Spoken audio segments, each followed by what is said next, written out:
भाई थोड़ा थोड़ा सा आप चौंक सकते हैं। भाई थोड़ा सा आप चौंक जाएंगे। एक राज मैं बताऊं तो मैं पिछले 1 साल से ज़्यादा हो गया था, पूरे भारत का संपूर्ण यात्रा करने निकला था, पूरा भी कर दिया। मैं तुमको एक राज बताने जा रहा हूँ भाई कि पूरे 1 साल में मैं किसी प्रकार का कोई टेबलेट नहीं खाया, मतलब कोई बीमारी नहीं हुआ 1 साल में। रोज़ चलता था मैं 20 से 25 35 किलो, एक दिन में 38 किलोमीटर मैक्सिमम था। अगर पूरे दिन का देख लो तो 40 किलोमीटर चले थे, लेकिन उस दिन 38 किलोमीटर लगातार चले थे। मैक्सिमम दूरी था मेरा। बाकी यार रोज़ 15 से 25 किलोमीटर चलता था। इनके बीच में कभी मैं एक टैबलेट भी नहीं खाया हूँगा। बाकी अब बहुत से ट्रैवल करने वाले मिले, बहुत से लोग मिले हैं, बहुत यूट्यूबर मिले, लेकिन जब हमसे चर्चा हुआ तो जब मैं बोलता था मैं तो कोई टैबलेट है, मैं पूछते थे सब, अगर तबीयत ख़राब होता तो क्या प्रोसेस है आपका। हमने बताया कि हमने तो कभी अभी तबीयत ख़राब नहीं हुआ है, लेकिन मेरे पास ऑप्शन होता था दवा। मैं रखता था दवा, मैं आपको दिखा रहा हूँ। और डब्बे में पूरा दवा है क्या क्या, मैं गोरखपुर से ही लेके चला था, लेकिन कभी यूज नहीं हुआ भाई।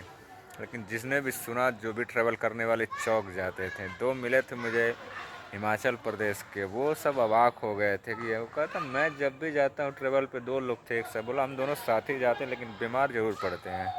तो मैं तुमको दिखाता हूँ कि डब्बे में क्या क्या दवा लेके चला था गोरखपुर से। आ जाओ।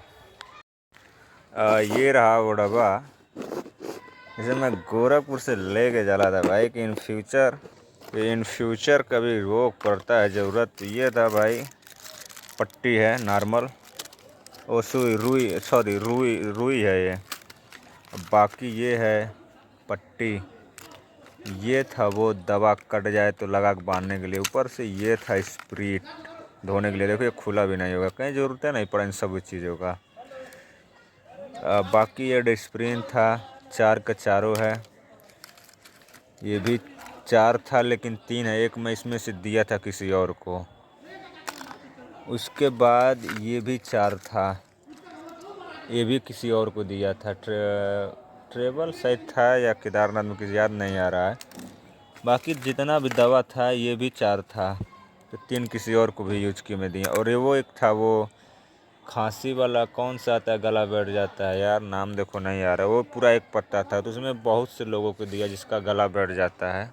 मुझे कभी नहीं यूज करना पड़ा। ये भी खुला है, किसी और के लिए खोले थे इसको भी। दिल्ली में किसी को चोट लग गया था रिक्शे से, उसके हाथ में नाखून के पास कट गया था, तो इसको यूज करने के लिए एक बार वही यूज उसका हुआ था, उसके बाद से नहीं हुआ। तो ये सारा का सारा चीज़ मेरे पास था, लेकिन भाई कभी मैं बीमार पड़ा ही नहीं। अब रीज़न जो भी रहा हो, जो भी महादेव चाहे हों, लेकिन मैं तो बीमार कभी पड़ा नहीं भाई।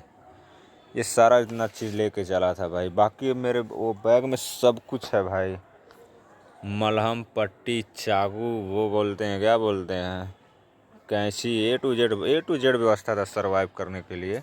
लेकिन कभी बीमार नहीं पड़े भाई, महादेव की कृपा से सब कुछ बचा रह गया। तो चलते हैं अब आगे, दिखाएंगे नज़ारा। भाई तुम्हारा जिंदा वापस जा रहा है। सबसे बड़ी बात है भाई, मणिपुर से जिंदा लौट के आ गए। ऐसा सीन वहाँ क्रिएट हुआ था, लग नहीं रहा था आएंगे। मणिपुर वो जगह है भाई कि तुम लोग तो कम ही जानते हो, जब मीडिया में आता वही जानते हो। जब मैं वहाँ गया, जब जाना तो तंग रह गया। पीछे वीडियो देखो भी होगा कितना बनाया हूँ, बहुत तो नहीं अपलोड किया, लेकिन कुछ जो था लाइक वो कर दिया। सब कर दे तो वहाँ जिसने हमको बताया सब पता चला, उसी को मार देंगे, उसके साथ है वाले। चोरी से वीडियो भी बनाए थे, इसलिए दिखाया नहीं मैं। तो चलो इसको मैं रखता हूँ, अब समय आ गया है वापस चलने का, क्योंकि पूरा भारत यात्रा हो भी गया है और कुछ ज़रूरी काम से आज ही लौटना है गोरखपुर के लिए। तभी कुछ देर बाद यहाँ से मैं सिवान से निकलूँगा सीधे गोरखपुर के लिए। 4-5-6 घंटे का रास्ता है बस, उसके बाद मिल के दिखाते हैं आगे चल के। चलो, बाय बाय।